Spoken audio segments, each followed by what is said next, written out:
ఓం నమ శివాయ శ్రీమాత్రే నమ. మిత్రులకి శ్రేభిలాషులకి అలాగే నన్ను ఇంతగా ఆదరిస్తున్న యూట్యూబ్ ప్రేక్షకులందరికీ కూడా పేరు పేరు ధన్యవాదాలు. మిత్రులారా, మీ అందరికీ కూడా ఆ పరాదేవత ఎల్లవెల్లలా మీతో ఉండి మీ మనోవాంఛ నెరవేర్చాలని మనస్ఫూర్తిగా కోరుకుంటున్నాను.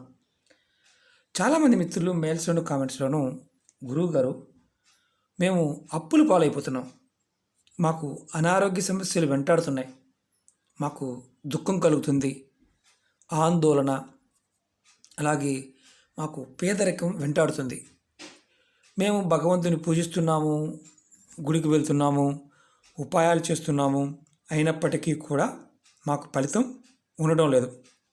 ఎందువల్ల?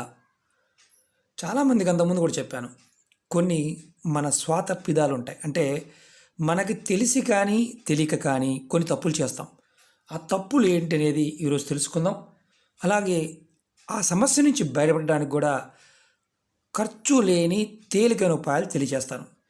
మనకి జ్యోతిషశాస్త్ర ప్రకారం, వాస్తు ప్రకారం, తంత్ర జ్యోతిష ప్రకారం, తంత్రంలో కొన్ని సందర్భాలలో మనకి తెలియకుండానే కొన్ని సంఘటనలు జరుగుతూ ఉంటాయి. అవి మనం పెద్దగా పట్టించుకోం. అది కూడా మన ఇంట్లో ఉండే వస్తువుల వల్ల, మనం తెలియకుండా చేసే కొన్ని పనుల వల్ల, వాటి వల్ల కలిగే నష్టాలు, వాటి నుంచి ఎలా బయటపడాలి ఈరోజు తెలుసుకుందాం. అలాగే మీకు ఈ వీడియో నచ్చినట్లయితే లైక్ చేయండి, నా ఛానల్ సబ్స్క్రైబ్ చేసుకోండి, పక్కనే ఉన్న గంట సింబల్ యాక్టివేట్ చేసుకోండి, 10 మంది మిత్రులకి షేర్ చేయండి. అలాగే అనేక రకాల సమస్యల మీద వీడియోలు చేయడం జరిగింది. నా వీడియోస్లోకి వెళ్ళండి, మీరు ఆచరించగలిగేదాన్ని ప్రయత్నించేయండి. మనందరికీ కూడా ఆరోగ్యంగా ఉండడం చాలా అవసరం. మన పెద్దలు అంటూ ఉంటారు, ఆరోగ్యమే మహాభాగ్యం. మనం ఆరోగ్యంగా ఉన్నప్పుడు మనం చేసే పనుల్లో ప్రతి పనిలో విజయం లభిస్తుంది. మనకి ఎంత ధనం ఉన్నా అనారోగ్యం ఉంటే ఆ ధనానికి ఖర్చు పెట్టినప్పటికీ కూడా మన భార్య పిల్లలతో సంతోషంగా ఉండలేం, అలాగే సుఖంగా కూడా ఉండలేం. ఇంట్లో కుటుంబ సభ్యులు, అంటే మన ఇంట్లో కుటుంబంలో ఉన్న వారందరూ కూడా ఒకరి తర్వాత ఒకరు అనారోగ్య సమస్యలతో ఇబ్బంది పడుతూ ఉన్నా, లేదా గొడవలు అధికంగా అవుతూ ఉన్నా, అప్పులు బారిన పడి అప్పులు తీర్చలేక మానసికంగా ఇబ్బంది పడుతూ ఉన్నా, ఏదో తెలియని బాధ, చింత, ఎదుటివారి మీద అసూయ కలగటం, ఎదుటివారిని అకారణంగా మనం అంటే సంబంధం లేకపోయినా దూషించడం, ఇలాంటివి జరుగుతూ ఉంటే మన ఇంట్లో ఉండే కొన్ని వస్తువులు అవి సరైన స్థానంలో లేవని అర్థం. అలాగే వాటి వల్ల ఇలాంటివి జరుగుతున్నాయని అర్థం. నమ్మలేం కదా. చెప్తాను మీకు, మన పెద్దలు చెప్పిన విషయాన్ని ఈరోజు మీకు పూర్తిగా తెలియచేస్తాను. మీ ఇంట్లో కుటుంబ సభ్యులు ఒకరి తర్వాత ఒకరు అనారోగ్యంతో బాధపడుతూ ఉన్నా, కుటుంబ సభ్యుల మధ్య అకారణంగా గొడవలు వస్తూ ఉన్నా, అంటే కుటుంబ సభ్యులు ఒకరు అంటే ఎలా అంటే అప్పుడు దాకా బాగానే ఉంటారు, సడన్గా గొడవలు వస్తూ ఉంటాయి. అలా ఉన్నా దానికి అర్థం ఏంటో తెలుసా? చాలామంది తెలియదు. మీ ఇంటి గుమ్మం చూపిస్తాను, నేను మీకు కీస్ చూపిస్తాను. ఈ ఇల్లు అనుకోండి, ఇది మీ ఇల్లు అనుకోండి, ఇలా ఇల్లు ఉంది. మీరు మీ రోడ్డు మీద డ్రైనేజ్, ఇది పక్కన డ్రైన్ ఉందనుకోండి, ఇక్కడెక్కడన్నా మీకు మీ ఇంటి లోపలికి వెళ్తున్నప్పుడు బురద నీరు ప్రవహిస్తూ ఉన్నా, మీరు బురద నీరు దాటుకుని తొక్కుకుంటూ లోపలికి వెళ్తూ ఉన్నా, మీరు ఖచ్చితంగా మీ ఇంట్లో కుటుంబ సభ్యులు కొట్టుకుంటారు. ఇది నిజం. మీ ఇంటి గుమ్మం ఇది అనుకోండి, ఇంటి గుమ్మం ముందు ఎక్కడైనా సరే వాడుక నీరు, మీరు వాడిన నీరుని ఇలా ఉండి మీరు దాన్ని తొక్కుతూ ఉన్నా, అది మీ గుమ్మానికి ఎదురుగా ఉన్నా, మీరు ఖచ్చితంగా మీ కుటుంబంలో కొట్టుకుంటారు, గొడవలు అవుతాయి. అదే రోడ్డు మీద కూడా మీ ఇంటి ముందు కరెక్ట్గా ఇది మెట్లు అనుకోండి, ఈ మెట్లు అనుకోండి, ఇక్కడ కూడా నీరు ఉండి బురద నీరు, అంటే డ్రైన్లో ఉండవలసిన నీరు మీ నడిచే దారిలో ఉండి రోజు తొక్కుకుంటూ ఇంట్లోంచి బయటకు వెళ్తూ ఉన్నప్పుడు కూడా ఆ కుటుంబంలో ఖచ్చితంగా ఆ ఇంట్లో ఉన్న వారందరికీ కూడా బ్రహ్మాండంగా గొడవలు అవుతాయి. కాబట్టి బురద గుంట కానీ, అంటే మనం వాడిన నీరు గుంట గుమ్మానికి ఎదురుగా కానీ, అలాగే మన రోడ్డు మీద మనం ఏదైతే మన ఇంట్లోంచి బయటకు వచ్చినప్పుడు బురద కానీ లేదా బురద అంటే నీరు కానీ కింద ఉన్నాయా, మీరు తొక్కుతున్నారా, ఖచ్చితంగా మీరు మీ కుటుంబ సభ్యులు గొడవ పడతారు. అలాగే మీ ఇంటి ముందు డ్రైనేజ్ ఏదన్నా ఉంటే దానిలో పొరపాటును కూడా చెత్తతో నింపమాకండి. ఇల్లు ఊడ్చిన చెత్త తీసుకొచ్చి డ్రైన్లో పోయటం, అలాగే ఏదన్నా తినేసిన అన్నం తిన్న తర్వాత కూడా కొంతమంది తీసుకొచ్చి ఎదురుగా డ్రైన్లో పోసేస్తుంటారు. ఇంటి అంటే గుమ్మం పక్కనే ఇంకెక్కడ వెళ్ళరు కూడా. అలా పోసిన మీరు జీవిత కాలంలో వృద్ధిలోకి రారు. ఆ కుటుంబం అనేది ఎప్పుడు కొట్టుకుంటూనే ఉంటారు. దీన్ని మానేయాలి. అలాగే మీ ఇంటి ముందు నీరు బురద నీరు కనుక ఉంటే కనుక దాన్ని ఎత్తు చేసుకోండి, తొక్కకుండా చూసుకోండి. అలాగే గుమ్మాలకు ఎదురుగా మీరు డ్రైనేజీలు కానీ అంటే గుంటలు తీసుకొని అక్కడ నీరు స్టోర్ చేస్తూ ఉన్న గుమ్మంకి ఎదురుగా అలాంటిది ఉంటే పక్కన ఎక్కడన్నా తీసుకోండి. అంతేగాని గుమ్మం ఎదురుగా మాత్రం చేయమాకండి. ఇది బాగా గుర్తుంచుకోండి.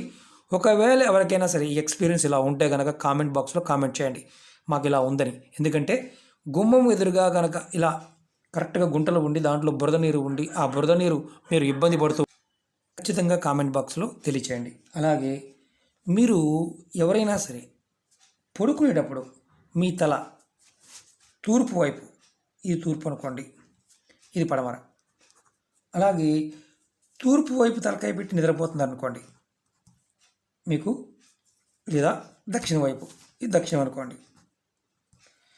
మీరు ఎప్పుడైనా గుర్తుంచుకోండి, మీ తల తూర్పు దిక్కు వైపు కానీ లేదా దక్షిణ వైపు కానీ ఉండాలి.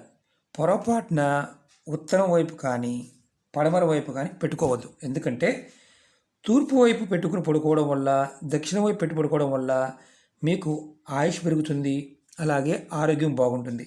అలా కాకుండా మీరు ఉత్తరం దిక్కును పెట్టుకున్నా, ఇటు పెట్టుకున్నా, లేదంటే పడమర వైపు పెట్టినా కానీ అంటే ఇటు పెట్టినా కానీ మీ మానసికంగా మీ మీద నకారాత్మక శక్తి పనిచేస్తుంది. దానివల్ల ఏ పని చేసినా అనుకున్నంత లాభం కలగదు. అనేక రకాల ఇబ్బందులు పడవలసి వస్తుంది. ఇది గుర్తుంచుకోవాలి.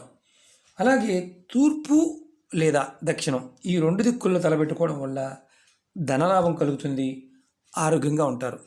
ఇది ఖచ్చితంగా చూడండి. మీరు కామెంట్ బాక్స్లో ఇది కూడా మెన్షన్ చేయండి. అలాగే మూడో పాయింట్ చెప్తాను. మీరు రాత్రి పడుకునే ముందు మీరు ఎవరైనా సరే ఆడవారు కానీ మగవారు కానీ మీ మంచం పక్కన మన పూర్వీకులు చెప్పేవారు, అంతకుముందు వీడియోలో కూడా చెప్పాను, ఇలా ఒక లోటా నీళ్ళు తీసుకోండి. స్టీల్ లోటా అయినా పర్వాలేదు, కాపర్దైనా పర్వాలేదు, ఏదైనా పర్వాలేదు. ప్లాస్టిక్ది మాత్రం కాదు, స్టీల్ కానీ లేదంటే గాజుదైనా పెట్టుకోవచ్చు, ఇలాంటి కాపర్దైనా పెట్టుకోవచ్చు, ఇత్తడి చెంబైనా పెట్టుకోవచ్చు. ఇలా మీరు నీళ్ళు పెట్టుకొని దాంట్లో పక్కన మీ మంచం పక్కన పెట్టుకోండి, మూత పెట్టమాకండి. ఉదయం లెగవగానే ఈ నీళ్ళకి నమస్కారం చేసుకొని ఏదైనా ఒక మొక్క, పెద్ద మొక్క కానీ అంటే ఏదైనా ఒక మొక్క, అంటే ప్రతిరోజు కూడా ఒక మొక్క మొదల్లో ఆ నీళ్ళు పోయాలి. నిండా కాకపోయినా కొద్దిగా తీసుకోండి, కుండీలో పెట్టుకున్నా సరే కొద్దిగా నీరు తీసుకొని దాంట్లో ఆ మొక్క మొదల్లో పోయండి. ప్రతిరోజు నమస్కారం చేసుకొని మొక్క మొదల్లో పోయటం వల్ల ఏదైతే మీరు ఎదుర్కొంటున్నారో దౌర్భాగ్యం, అంటే కలిసి రావడం లేదు, సమస్యలు ఎక్కువగా ఉన్నాయి, ఇలాంటివి అన్నీ మెల్లమెల్లగా తొలగిపోతాయి. మీ ఇంట్లో ఉన్న నెగిటివ్ ఎనర్జీ ఈ నీళ్లు తీసుకుంటాయి. నీళ్లు పంచభూతాల్లో ఒకటి. ఈ నీరు మన శరీరంలో 70% ఉంటుంది. నీటికున్న గుణం ఏంటంటే సరిగా వాడితే అమృతం లాంటిది. దీన్ని పొరపాటున రెండు రకంగా వాడితే ఇది పాయిజన్ లాంటిది. అమృతము పాయిజన్ లాగా పనిచేస్తుంది. కాబట్టి ఈ నీటిని మనం పక్కన పెట్టుకుని పడుకోవడం వల్ల, మంచాన్ని పక్కన పెట్టి పడుకోవడం వల్ల మన ఇంట్లో ఉన్న నకారాత్మక శక్తి తగ్గిపోయి మనకి ఈ నీటిలోకి వెళ్ళి ఈ నీటి మొక్కలో పోయడం వల్ల ఆ శక్తి మెల్లమెల్లగా తొలగిపోతుంది. అలాగే 4వ పాయింట్ చెప్తాను. మీరు ఎవరైనా సరే భోజనం చేసేటప్పుడు మీ ముఖం తూర్పు వైపు కానీ ఉత్తరం వైపు కానీ పెట్టుకుని భోజనం చేయండి. తూర్పు వైపు ముఖం పెట్టి భోజనం చేస్తే మీకు సూర్యదేవుని యొక్క ఆశీర్వాదం లభిస్తుంది. ఉత్తరం దిక్కు వైపు ముఖం పెట్టి మీరు భోజనం చేస్తే మీకు కుబేరుడి యొక్క ఆశీర్వాదంతో పాటు ధనలాభం కూడా కలుగుతుంది. మన పెద్దలు చెప్తూ ఉంటారు, ముఖం ఎందుకు ఆ దిక్కులో పెట్టుకోవాలనేది. ప్రయత్నం చేయండి. ఎవరైనా చేస్తున్నారో వారు కంపల్సరీ కామెంట్ చేయండి. అలాగే ఇంకో పాయింట్ చెప్తాను. మీ ఇంటి ముందు చాలామందికి ఇది పెద్ద సమస్య.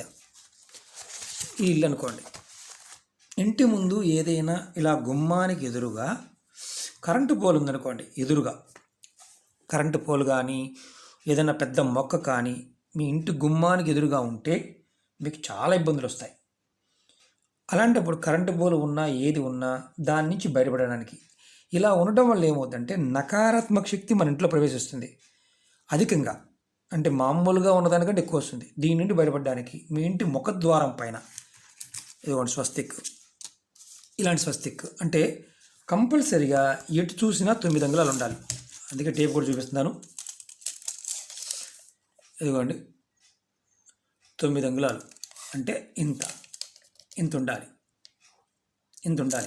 ఎటు చూసినా 9 అంగుళాలు ఉండే స్టిక్కర్ అయినా కానీ ఫ్రేమ్గా అయినా కానీ ఒక ఇంటర్నెట్ నుంచి ప్రింట్ తీసుకొని కలర్ ప్రింట్ తీసుకొని దాన్నైనా ఫ్రేమ్గా తయారు చేసుకొని ఎవరికైతే ఇంటి ముందు స్తంభం కానీ చెట్టు కానీ గుమ్మం ఎదురుగా ఉందో వారు ఇంటి గుమ్మం పైన, ఇది ఇల్లు అనుకోండి, బయట పక్కన లోపల పక్కన కాదు, గుమ్మం పై భాగంలో మీరు ఇలాంటి స్వస్తిక్ని పెట్టండి. ఖచ్చితంగా మీకు ఏదైతే దోషం ఉందో ఆ నకారాత్మక శక్తి ఏదైతే వస్తుందో తగ్గిపోతుంది. అలాగే మనం ఇంట్లో బెడ్రూమ్లో మంచం ఇది అనుకోండి, మంచం ఎదురుగా డ్రెస్సింగ్ టేబుల్స్ ఉంటాయి, అద్దాలు ఉంటాయి, డ్రెస్సింగ్ టేబుల్ లాంటిది. అలాగే కొంతమంది ఫ్యాషన్గా కూడా మంచానికి ఎదురుగా అద్దాలు పెట్టుకుంటారు. మంచం ఎదురుగా అద్దం ఉండకూడదు. అద్దం ఉండడం వల్ల ఏమవుతుందంటే మనకి తెలియకుండానే కొన్ని గ్రహ దోషాలు వస్తాయి. చంద్రగ్రహ దోషము, కుయుగ్రహ దోషం వస్తాయి. దానివల్ల మీరు బలహీనులు అవుతారు. అలాగే మానసికంగా ఇబ్బందులు కలుగుతాయి.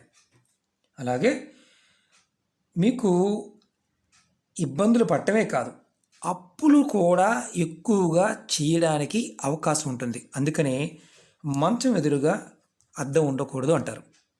అలాగే ధనహాని కూడా కలుగుతుంది. అలా అనుభవం ఉన్నవారు కూడా మెన్షన్ చేయండి. ఎందుకంటే మనకు పెద్దలు చెప్పిన మాట, అద్దము ఎదురుగా ఉండకూడదని చెప్తారు. అలాగే ఇంకొక పాయింట్ చెప్తాను.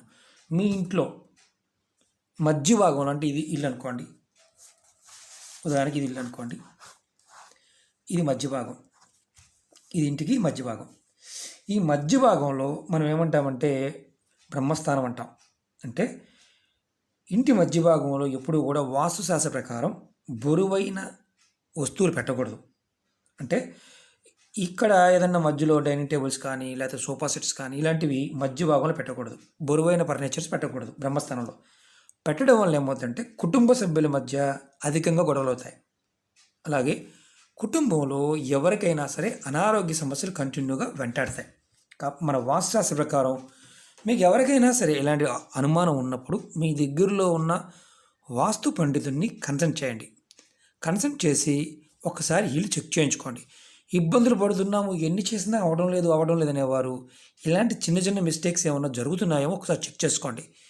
వాటిని సరి చేసుకోవడానికి ఇందులో ఉపాయం చెప్పాం. అంటే స్వస్తిక్ గురించి చెప్పాను.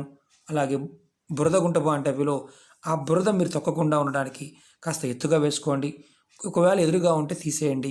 అలాగే ప్రతిరోజు నకారాత్మక శక్తి ఇంట్లో ఉంటే నీళ్ళు పెట్టుకోండి. ఇవన్నీ కూడా ఏంటంటే ప్రాక్టికల్గా చేసి చూడండి. ఖచ్చితంగా అద్భుతమైన ఫలితాన్ని పొందుతారు. మిత్రులారా, ఇలాంటి విషయాలు ముందు ముందు మన ధర్మంలో మన పెద్దలు చెప్పినవి తేలికైన విషయాలు మీకు ముందు తెలియచేస్తాను. మీకు ఎవరికైనా సరే అనుమానాలు ఉన్నప్పుడు మీ దగ్గరలో ఉన్న వాస్తు సిద్ధాంతాన్ని కన్సల్ట్ చేసి ఒక్కసారి ఇంటిని పరీక్షింప చేసుకోండి. అలాగే మీకు ఈ వీడియో నచ్చినట్టు లైక్ చేయండి. నా ఛానల్ సబ్స్క్రైబ్ చేసుకోండి. పక్కనే ఉన్న గంట సింబల్ని యాక్టివేట్ చేసుకోండి.